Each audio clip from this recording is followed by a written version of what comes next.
Começa aqui o Pode Mais Empresas, o podcast corporativo que traz gestão, inovação e sustentabilidade. O Pode Mais Empresas tem parceria com a Casa Canon e o jornal Empresas e Negócios. No programa de hoje, nós vamos tratar de reforma tributária, um tema urgente e necessário. Para tanto, trouxemos um dos maiores experts na matéria no país. Professor Eduardo Jardim, professor emérito do Mackenzie. Muito obrigado pela sua presença, professor. Eu também agradeço, prezado Nelson Tucci.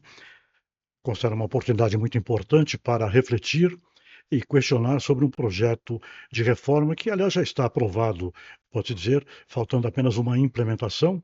Projeto, diga-se de passo, do qual discordo frontalmente e, na medida em que conversarmos, eu espero ter oportunidade de mostrar alguns pontos polêmicos ou pontos equivocados, não todos, porque não teremos tempo. Eu considero a proposta de reforma uma reforma, uma teratologia como ponto de partida que depois espero comprovar e demonstrar.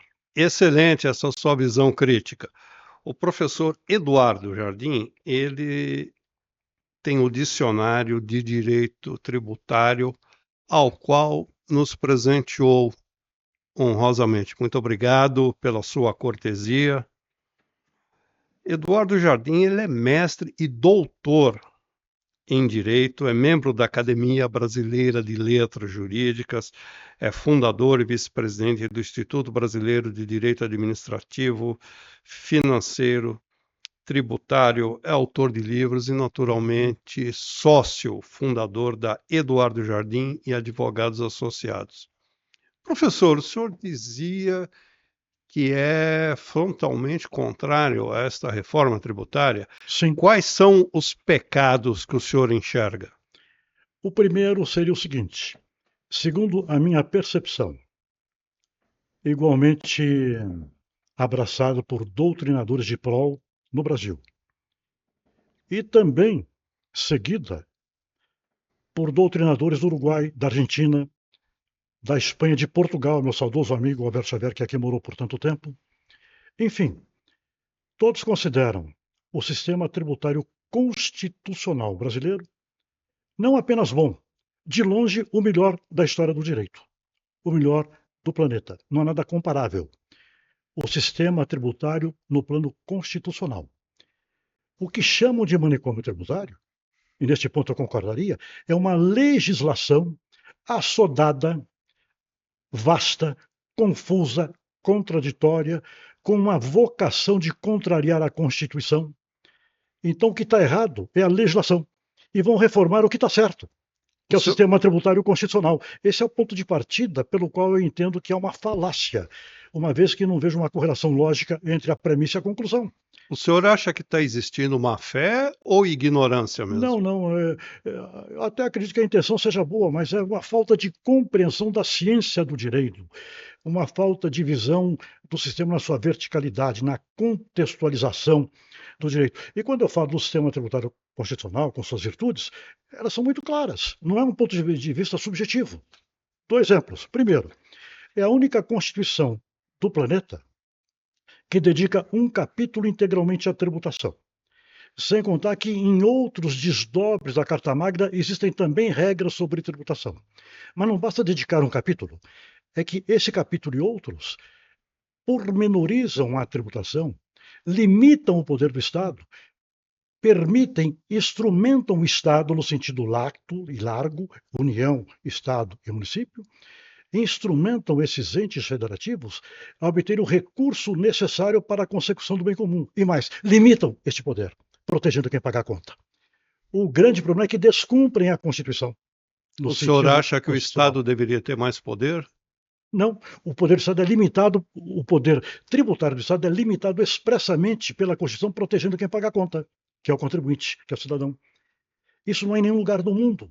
Essas são algumas das muitas virtudes. Alguns outros exemplos de virtude no plano constitucional e vicissitudes no plano infraconstitucional que descumpre o texto magno. Um deles, ao tratar do imposto sobre a renda, A Carta Magna esmiuça com muita clareza, firmando, por exemplo, que o imposto de renda será pautado pela universalidade, generalidade e progressividade. Deveria ser assim, mas não é. Por quê? Alguém ganhando, por exemplo, 5 mil por mês, que no Brasil não é fácil, não dá para muita coisa, paga 27,5%.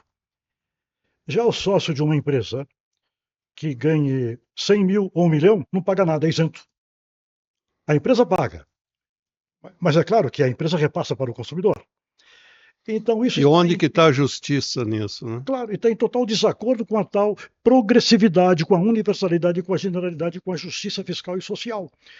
Complementando esta reflexão, a única Constituição que trata de priorizar a tributação do patrimônio e da renda é a nossa. E esse artigo 145, parágrafo 1º, foi revogado pela reforma, pela emenda 132.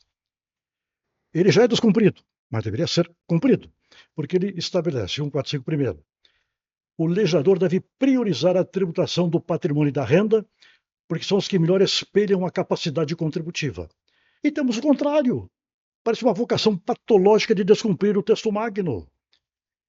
Para exemplificar, no Brasil, a arrecadação proveniente do consumo representa 2/3 aproximadamente da receita tributária. Quando no mundo civilizado OCDE, Japão e Estados Unidos representa 18% e 20%. Porque o consumo grava o menos aquinhoado. Tributar o consumo é uma política antissocial. Totalmente. E a reforma, além de descumprir isso antes da reforma, a reforma criou o tal IVA dual, desdobrado em CBS federal, IBS estadual e municipal, os quais vão gravar o consumo intensamente. E, ao que parece, será o mais elevado IVA da atualidade. Tributar o consumo ou usar o consumo como mola alavancadora da economia é um erro. É terrível, é sobretudo injusto, porque o menos aquinhoado é aquele que acaba pagando ao consumir mercadoria, serviço, luz, gás, transporte. Muitas vezes, O professor, tributo vem embutido no preço de tudo. muitas vezes as pessoas consideram até um escárnio a questão de não tributar jatinho, embarcações. Qual é a visão que o senhor tem sobre isso?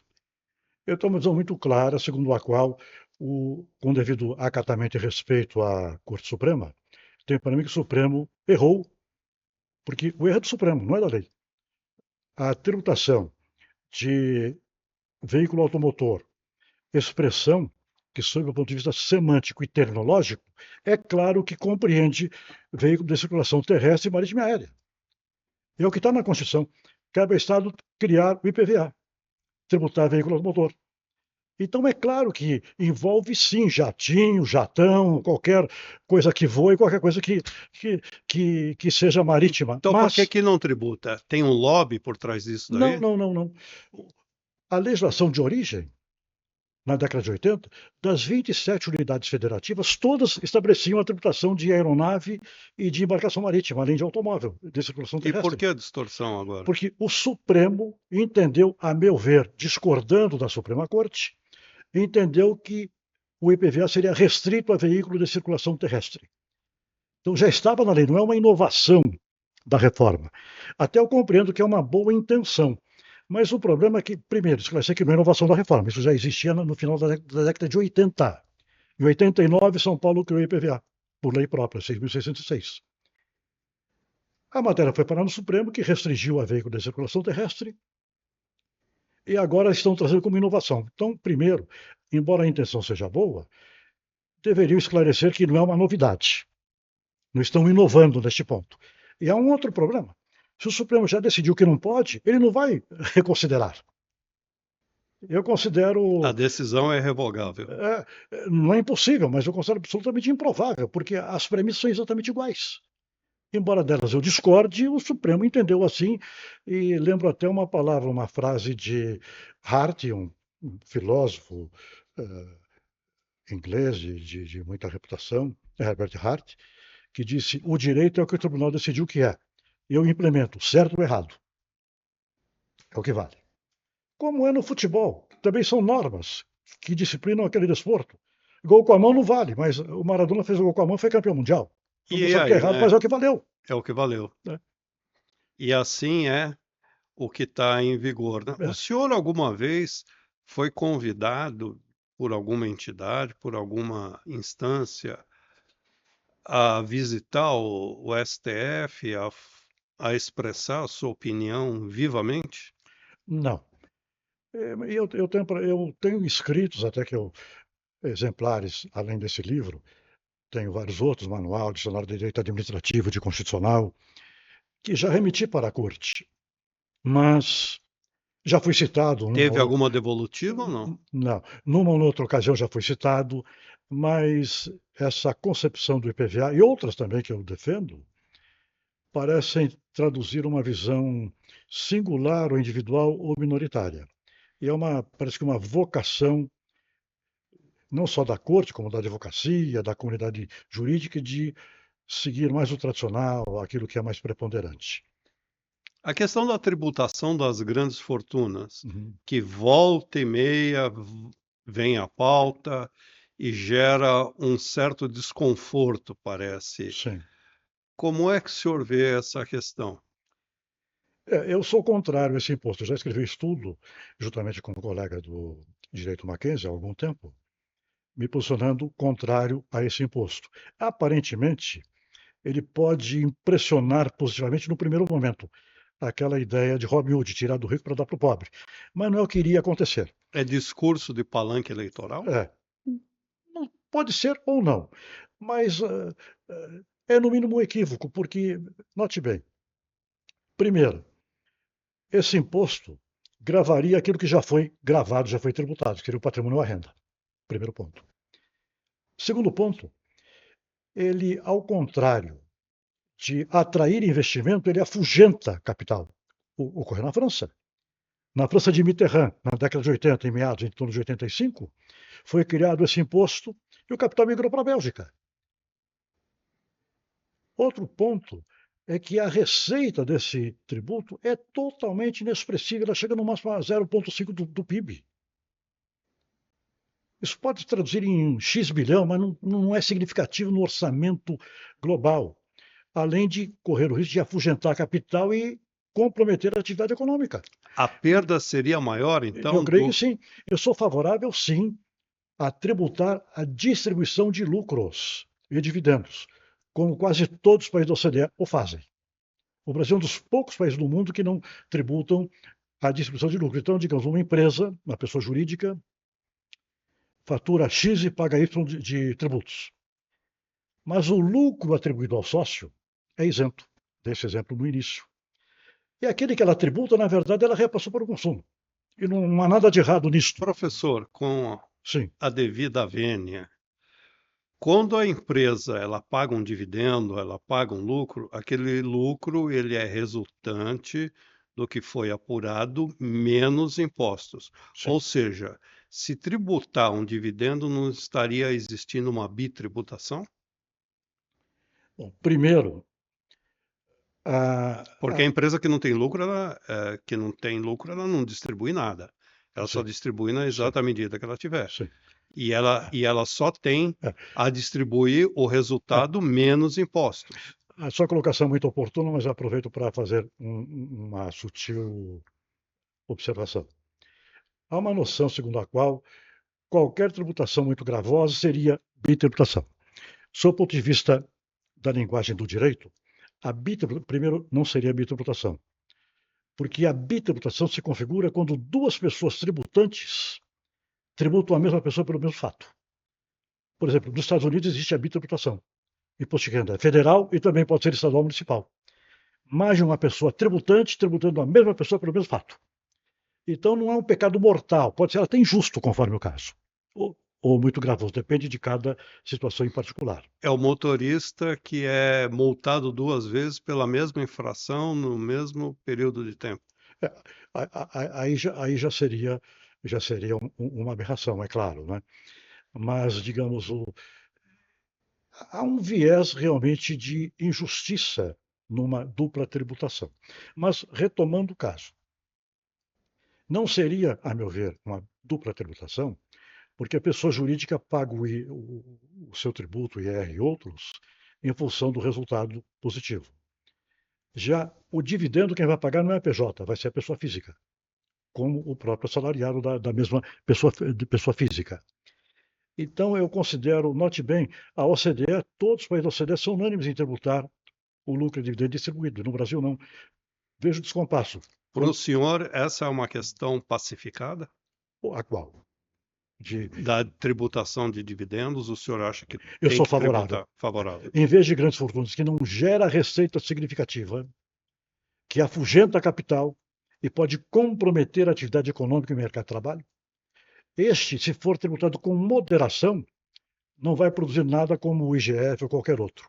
Quer dizer, a pessoa tributada... Eu sou sócio do escritório. Se eu retirar, tiver um resultado positivo e tiver uma retirada de 10 mil, de 100 mil, de 1 milhão, uma casa milionária, sou isento. Eu estou propondo para mim ou para Pedro ou para Paulo. Estou, a meu ver, analisando sob o ponto de vista do direito e de justiça fiscal e social, da razoabilidade. Então, entendo que essa tributação, seguindo o modelo da OCDE, se feita com moderação, seria muito mais positiva, no sentido de justiça fiscal, social, e não iria afugentar capital. A parte que o IGF é o contrário, ele não é significativo e pode afugentar capital. Quer dizer, então é um momento de se analisar com calma. Sim. No caso de o Congresso Nacional, que é o responsável por essa discussão toda, o senhor acredita que haja massa crítica suficiente para suportar uma discussão dessa, ou ainda precisaria de mais subsídios técnicos? Olha, quanto ao IGF, houve rejeição dessa proposta, já na tramitação. Mas no tocante a tributar lucro e dividendo, isso dependeria, a meu ver, de um novo debate ou de Que uma... essa questão é antiga, não é uma questão propriamente nova, né? Exatamente. Você tem o mercado de capitais de um lado É, e governo de outro, parece que existe um certo braço de ferro aí nessa sim, questão, né? é verdade. Professor, que impacto teria objetivamente na economia essa reforma tributária que está tramitando ora no Senado, né? Sim, E ela deve vigorar a partir de 26, não é isso? sim. Que impacto o senhor projeta É difícil na prever. forma que ela está, É naturalmente? difícil prever, mas eu acredito que haverá muita judicialização, ou seja, se já temos, como temos, em função de demandas contra o Estado, um número assim astronômico de demandas envolvendo o Estado e contribuinte, pessoa jurídica ou pessoa física. Eu creio com toda certeza que vai aumentar muito. Com mais judicialização, não seria o caos? Como é? Não se chegaria a um caos? Não é possível assegurar, mas que No ponto de vista de engessar algumas questões fundamentais? é possível, porque a reforma envolve situações absolutamente absurdas. Por exemplo, o conselho gestor, que vai administrar o novo IBS, que a seu turno substitui ICMS estadual e ISS municipal, eu tenho para mim, em boa companhia do Arada, que é o Charada, e de outros juristas de prol, que é uma afronta ao pacto federativo. A federação supõe um mínimo de autonomia para as entidades federadas, municípios e estados. E o estado e o município, sujeitos a um conselho gestor, isso significa remontar à época de João Sem Terra na Inglaterra, de 1215. Porque foi o primeiro, eu diria, a primeira gota, a primeira manifestação cristalizada da legalidade e do postulado republicano, pelo qual alguém em nome da sociedade, ou um grupo em nome da sociedade, é que poderia criar tributo, aumentar tributo. Está na Carta Magna Inglesa de 1815, impuseram João Sem Terra. Esse conselho gestor vai ter um poder, é uma autarquia, vai ter poder que desde 1815 já é anacrônico na Inglaterra. Entre nós, com mais razão, que a nossa carta é muito rigorosa na sua explicitude em relação à legalidade tributária, que é qualificada como estrita, não é uma legalidade aberta, uma legalidade estrita que requer que a lei, como forma de coadunar-se com o postulado republicano, ou seja, a lei feita por representantes da sociedade, tendo como trinômio a democracia. Então, como representante da sociedade, o legislador pode criar ou aumentar tributo. E esse conselho gestor vai fazer às vezes de um legislador que é insubstituível, uma autarquia não poderia criar ou administrar tributos, e volto a dizer, um exemplo assim, realmente não é exagerado, mas sob o ponto de vista intertemporal é inacreditável, que o posto da legalidade foi criado em 1215, e a reforma propõe voltar a esses tempos ou fazer tabula rasa da legalidade com essa regra, que vai ensejar muita demanda, não tenha dúvida. Estamos tendo uma verdadeira aula de direito com o professor doutor Eduardo Jardim. Precisamos encerrar o primeiro bloco, voltamos já já. Empresário, chegou a hora de você publicar o balanço de sua empresa e manter a boa governança corporativa. Consulte a sua agência para veiculação no jornal Empresas e Negócios.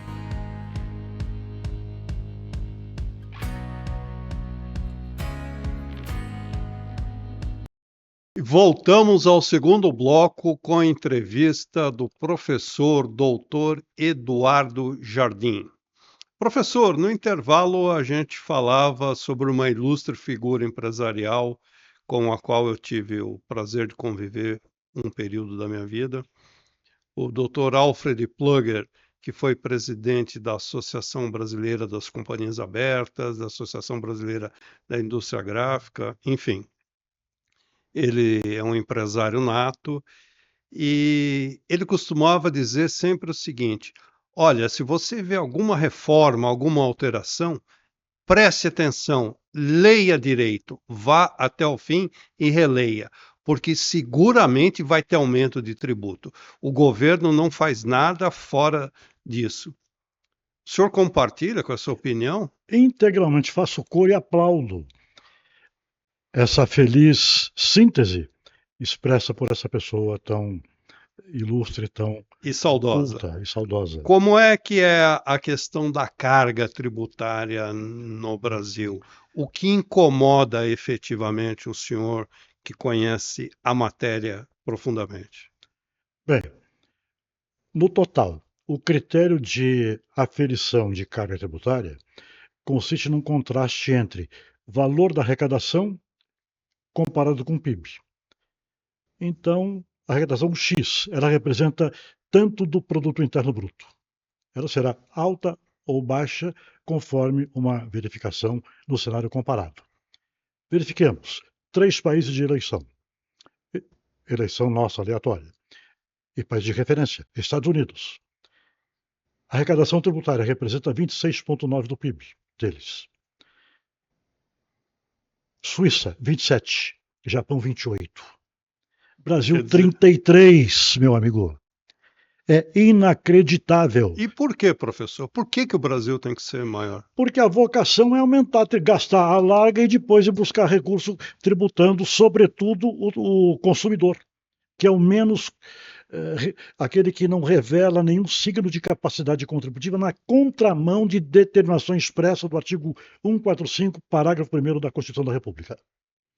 O senhor se mostrou indignado também com o imposto de renda da pessoa física, não é isso? Sim. Há uma frase, ou mais de uma, mas uma delas que expressa assim um limite, uma fronteira semântica da linguagem,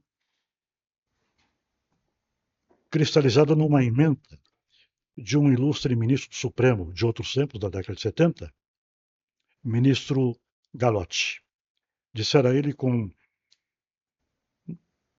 de uma maneira luminosa: não pode a lei, eu diria, não pode a lei, não pode o julgador, chamar de renda o que não é renda, chamar de mercadoria o que não é mercadoria, chamar de importação o que não é importação, sob pena de comprometer a segurança jurídica e a lógica do direito. É exatamente isto. E por que eu falei isso? Porque o imposto de renda da pessoa física no Brasil tributa a despesa com aluguel. Aluguel é despesa, não é renda. Na medida em que há uma burla para tributar a despesa, a lei não permite que o pagamento de aluguel seja dedutível da chamada renda líquida tributável. Então ele está tributando a despesa. E o que é pior, está tributando corretamente o valor recebido pelo locador, e tudo bem. Mas está tributando duas vezes, aí sim, há um absurdo, como aquela sua feliz imagem irônica e deliberadamente sarcástica, multar o motorista duas vezes o Estado e o município pela mesma infração. É um absurdo. E mais, entre nós, habitação e direito social garantido pelo artigo 6º da Constituição. A lei do imposto de renda não permite indevidamente, é um verdadeiro despudor, é um insulto à cidadania e à inteligência do cidadão não permitir que se deduza medicamento. Verdade seja, a despesa médica é dedutível e tem que ser, mas o medicamento vai a reboque. Ninguém vai ao médico, ninguém compra medicamento por lazer ou por diletantismo. Então são absurdidades tão óbvias que deveriam ser resolvidas assim numa semana. Não tem que pensar, que De discutir. tão óbvia que é. E então, como é que se corrige essa distorção? Depende do Congresso Nacional. E Ou, aí, e quando, aí é que a coisa pega, né? ou, Porque chega no Congresso, só anda o que eles acham que tem que andar, né? quando muito, uma pressão midiática, entidades como as academias, uma delas a IBDAFT, eu tenho muita atuação, e o nosso propósito é redimensionar questões dessa natureza para que sejam debatidas e reexaminadas e reparadas. Porque aí não é uma escolha, vamos tributar ou não, é um absurdo, é inconstitucional, é um despudor. É uma afronta ao cidadão que necessita comprar medicamentos e não pode deduzir o imposto de renda, ou paga aluguel e é tributado como se aquilo fosse uma renda. Isso Sem o senhor. considerar o locupletamento ilícito da União Federal, que está cobrando corretamente do locador, mas está cobrando indevidamente do locatário. E ninguém aciona o Estado. Não. Seria o caso, não é? Mas Seria o talvez seja até caso, né? uma desesperança, porque já vi casos em que não me recordo em particular qual foi a questão, mas algo desse jaez foi demandado de uma juíza pela qual tenho muita admiração e me sinto honrado em ter examinado em mais de uma oportunidade na vida acadêmica, hoje ela está no STJ, Regina Helena Costa. É uma magistrada de referência, uma intelectual, uma comprometida, muito lúcida e realmente é muito aplaudida pelo seu trabalho. Professor, Quando ela estava na primeira instância, ela acolheu um pleito semelhante a isso que eu lhe falei, não lembro pontualmente o que seria, mas reformaram no tribunal, não foi longe. aí fica difícil, né? Então não há muita esperança em rever questões que, embora incorretas, embora óbvias, são tradicionais, sempre foi assim, em suma. Mas é claro que é aconselhável que demandem. Professor, tem estado brasileiro da federação que ele é mais importante que outros, porque parece que tem estado com uma representação política distorcida Sim, e tributária também, né? sim. Porque ele gera um percentual de receita e recebe muito mais do que, digamos assim, os seus estados irmãos. É claro que isso existe, não deveria existir, é mais um equívoco, um erro do Brasil chapa branca ao longo do tempo, porque há um postulado que é universal. A forma federal de Estado, ou seja, o pacto federativo, pressupõe a igualdade e isonomia entre as unidades federadas. Pressupõe. Pressupõe. E igualdade, que naturalmente o prezado entrevistador conhece, mas eu vou fazer um breve comentário, uma breve digressão. Alguns, até os alunos da graduação, por vezes, perguntam, mas o Estado pequenino, Sergipe, é igual ao de São Paulo? É exatamente igual. Como em São Paulo, um município grande, que é o de São Paulo, ou um pequenino, que é o de Borá, não tem 1.000 habitantes, são iguais. Mas iguais como? Juridicamente. Porque cada um, no âmbito, na sua esfera competencial, pode se organizar, eleger o seu governo, criar o seu tributo e ponto final. Não depende de licença do maior do Estado. Isso é autonomia. Então são iguais nesse sentido. Essa igualdade chamada de isonomia, é claro que é algo que deve ser observado, mas naquela vocação patológica de descumprir a Constituição, a razoabilidade, a Lei Complementar 62 de 89, a lei saiu num dia, no dia seguinte eu dei aula e tratei do assunto, criticando, porque a lei dizia, dentre as receitas que a União Federal arrecadar imposto de renda e IPI em todo o país, ela deve devolver uma percentagem por meio do chamado Fundo de Participação de Estados e de municípios. Até aí tudo bem. Quanto?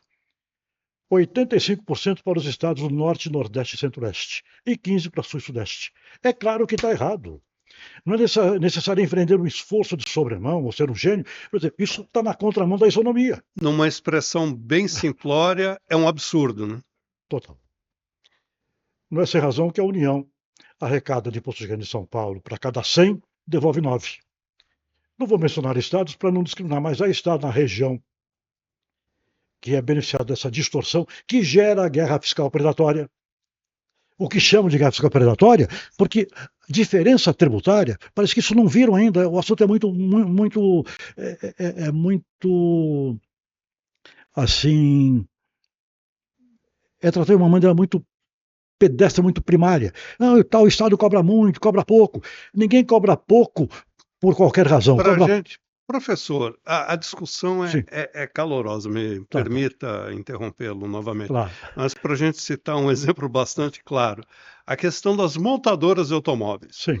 Por que que não vem para São Bernardo do Campo e vai para o Rio Grande do Sul, e vai para Minas, e vai para Goiás, e vai para Bahia? Então, ocorreu um fato real, parece que com a Ford, há mais de 10 anos, não, acho que foi no início desse Sim, a milênio. Ford lá em Camaçari. Então, a, a Bahia corretamente atraiu, porque deu isenção de ICMS por um bom tempo tal, e eles foram, e viram para cá, foram para lá. E São Paulo desencadeou. Esse movimento chamam de guerra fiscal. Primeiro, não é diferença tributária, não é guerra fiscal. Diferença fiscal, diferença tributária é legítima e inexorável em qualquer pacto federativo. Um cobra mais, o outro cobra menos. Agora, quando essa diferença, como no caso da Bahia, consideram predatória, por que não cobrar ICMS lá? Porque a conta vem da distorção da partilha de competência. Então o problema é a distorção da Lei Complementar 62 e legislação superveniente. Ninguém faz a tal guerra fiscal predatória, fala, aqui não paga, porque alguém paga a conta dele. De forma bem objetiva, quem é que está pagando essa conta? Claro. A Lei Complementar 62 do Sul e Sudeste. Claro. Então, ao contrário de rever... Como não existe almoço de graça, também não existe isenção assim tão benemérita, né? Exato. Então, ao contrário de revogar, de equalizar essa partilha dos fundos de participação, o debate se circunscreve àquela visão rasa e primária e pedestre. Guerra fiscal, tal. Não tem guerra fiscal. No Pacto Federativo, o que chama de guerra fiscal, diferença tributária é algo próprio, inerente. Exemplo, Estados Unidos. O imposto estadual americano, lá chamado imposto estadual sobre vendas, State Sales Tax. A expressão tax, para nós é taxa, mas para eles é tributo, é uma expressão genérica. Varia de 0 a 8,5%. É 0 no Alasca, 8,5% na Califórnia, é mais alto. Por que o Brasil não copia, que está querendo copiar a IPVA dual, por que não copia o ICMS deles? Quando aqui em São Paulo o menor é 8,5%. E lá o dinheiro dá. Por isso que a carta tributária é 26,9% e a nossa é 33%. Por isso e por outras razões de prover as burras com açodo ilimitado. Né? Pois é, isso parece que é histórico, né, professor? Isso já vem de longe, Sim. né? Desde 1808, talvez? É. Professor, eu queria sua opinião sobre DRU, a desvinculação de receitas da União. Esse é um tema também bastante sensível, não é? Esse deveria ser objeto de reforma, não de uma reforma tributária constitucional, que não precisamos, já fizeram, agora não há o que fazer. Quer dizer, estão revogando o mais bem elaborado sistema tributário da história da humanidade, que é o nosso sistema tributário constitucional.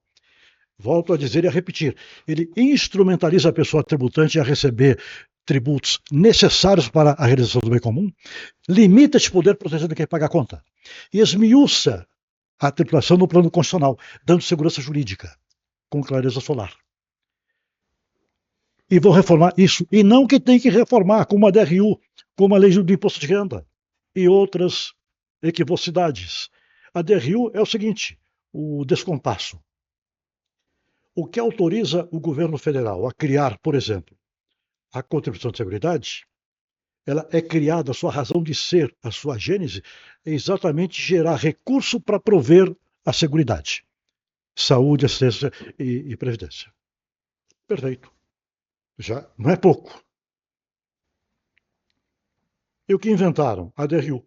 30%, não é 1 ou 2 ou 3, 30, um 30. terço da receita que deveria ser destinada a financiar a Seguridade Social, incluindo saúde, que a nossa saúde pública é precaríssima, e todo mundo sabe disso, só vê televisão, não precisa nem fazer pesquisa científica, é destinado, num desvio de poder, é destinado a prover o orçamento do Poder Executivo Federal. É inadmissível, é inacreditável. Isso causa irresignação. É uma barbaridade. Um juiz federal com quem faço coro, Andrei, me foge o segundo nome dele, chama isso corretamente de estelionato fiscal. Agora, no estelionato do Código Penal, qualquer pessoa pode se livrar de comprar um bilhete premiado, falsamente premiado. Mas esse não tem jeito. Esse é compulsório, não é? Professor, se o senhor fosse convidado amanhã para ministrar uma aula inaugural em alguma universidade estrangeira, e o senhor fosse dar uma pincelada sobre o Brasil, eu te pergunto, é fácil explicar o Brasil lá fora? Não, há pouco eu falei por pouco tempo numa universidade tradicional que é de Coimbra, num congresso, no mês passado, em outubro, já estamos em novembro. É claro, por pouco tempo eu falei alguma coisa sobre esses desconcertos que temos, mas por muito pouco tempo. Porque para apontar todos precisamos de um dia inteiro, não é? Mas o senhor se sente como? Confortável ou desconfortável? Me sinto confortado em questionar aquilo que está errado. Com respeito ao poder público e com desassombro próprio que tem que ter um cidadão e um professor. Comprometimento com o interesse público e com o bem comum, que no mundo civilizado é algo sacramental. Entre nós no Brasil não há visão de bem público tão assim, tão bem definida como na Europa ou na Ásia, etc. Mas no tocante ao estrangeiro, uma situação até pontual. Tive um amigo americano e ele perguntava: mas como que alguém matou e está aguarda em liberdade? Como que cumpre em liberdade? É a seara penal? Mas ele, bem colocado, ele não compreendia. Eu falei, eu também não compreendo. Pergunte para o Congresso Nacional, pergunte para o partido político, não tem explicação. Quem mata alguém, a meu ver, teria que ser a pena justa é perpétua. Sou até contra a segunda oportunidade. Quem morreu não tem segunda oportunidade. Penas severas, cumpridas por inteiro, sem redutor, aquilo que é óbvio. É óbvio. O senhor acredita que o Brasil hoje está precisando de um banho de ética? Ou a ética que se pratica é suficiente para vislumbrar um futuro melhor? Eu tenho para mim que falta diagnóstico e comprometimento por parte do poder público, digredindo para a área penal ou para a seara penal. Eu diria que antes da reforma tributária, que não precisamos, a não ser aquela que é óbvia, não a constitucional, que seria revogar a DRU, equalizar a distorção do repasse dos fundos, deduzir corretamente despesa com medicamento e com aluguel, dentre outras, com cultura, dimensionar adequadamente a despesa com dependente, que não é mentira, que eles limitam. Tem uma burla atrás da outra. Isso não depende de reforma tributária constitucional, depende de cumprir a Constituição, que não cumprem. Então, quem é o guardião da Constituição, a propósito? É o Supremo. O Supremo está falhando. Bom, nem todo assunto vai para o Supremo até chegar ao Supremo uma eternidade. É um outro problema brasileiro. A burocracia de um modo geral, a burocracia que informa o judiciário, as 4 instâncias, que, a meu ver, é um absurdo inacreditável. Sou favorável a 2 instâncias, até com reforma constitucional. Caso para a terceira ou quarta, absolutamente excepcional. Mas qualquer coisa vai para o Supremo. Temos casos que são inacreditáveis. A ação mais longeva da história foi ajuizada pela Princesa Isabel, dá para acreditar? A filha de Dom Pedro. Parece piada, né? Terminou há poucos anos, demorou 123 anos. O objeto era o Palácio Guanabara, que os herdeiros da família real queriam para eles. Tinham todo o direito de querer, mas demorar 123 anos é uma coisa assim surreal. É surreal. Professor, falando em questões surreais, tem uma discussão bastante recente aí que é sobre as bets. Sim. Muita gente acha que não é propriamente um negócio muito bom para o país. Por outro lado, o olho cresce quando se vê que tem uma nova e, quem sabe, inesgotável fonte de arrecadação aí por parte do poder público. Como é que o senhor vê essa questão das bets? O senhor acha que isso tem que ser objeto de projeto de lei simples no Congresso Nacional ou deveria carregar uma discussão um pouco mais longa? Tipo, colocá-la numa reforma tributária, talvez? Faz sentido isso? Eu tenho para mim que as bets não traduzem uma prioridade para o país, não geram empregos, elas estimulam uma jogatina desenfreada. Eu sou contrário à jogatina, eu sou contrário a um cassino, como há em Las Vegas. Como eu sou contrário ao Jockey Club, que tem uma cultura, uma outra razão de ser, e quiseram acabar com o jockey. Felizmente, o judiciário deu uma resposta forte e impediu que essa aprovação de uma lei acabando com o Jockey Club pudesse ser concretizada. Mas a Bet, sim, não vejo razão de ser a Bet. Não gera emprego, não gera renda, estimula as pessoas mais frágeis, menos experientes a jogarem. Até pessoas que estão naquele rol de extrema pobreza estão jogando. Mas há um outro dado, confirmando aquela questão. Aí tem coisa. A Bet gera uma tributação significativa. É mais uma forma oblíqua, fora da reforma, de majorar a carga tributária. Porque, guardadas as proporções, sim, isso equivaleria à tributação do cigarro e das bebidas alcoólicas? não, ainda não, mas equivale assim a alguns Porque o bilhões. estímulo à jogatina gera um vício, É. como gera o cigarro, como gera as Sim, bebidas. sim, sim, não. Em termos, sim, em termos seletivos, sem dúvida. Mas eu queria, em termos de valor, não tenho os números em mãos, mas há uma estimativa segundo a qual as bets estariam gerando algo em torno de 20 bi mês.